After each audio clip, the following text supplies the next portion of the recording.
یاد رکھیے جو لوگ زکوٰۃ صدقہ و خیرات ادا نہیں کرتے، پروردگار عالم فرماتے ہیں والذین یکنزون الذھب والفضة ولا ينفقونها فی سبیل اللہ، وہ لوگ جو سونے اور چاندی کو جمع کر کر کے رکھتے ہیں اور اس سے اللہ تعالیٰ کے راستے میں خرچ نہیں کرتے، فبشرہم بعذاب علیم، آپ انہیں دردناک عذاب کی خوشخبری سنائیے۔ یوما، وہ دن بھی آئے گا، یحمى علیہا فی نار جہنم، ان کے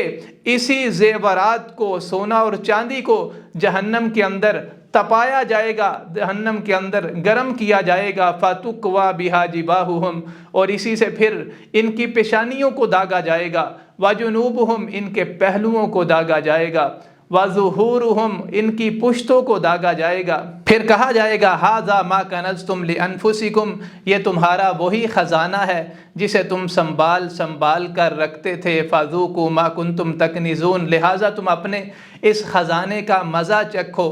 اسی طرح نبی علیہ السلام نے ارشاد فرمایا اپنے مالوں کی زکوٰۃ ادا نہ کرنے والے، کل قیامت کے دن ان کا مال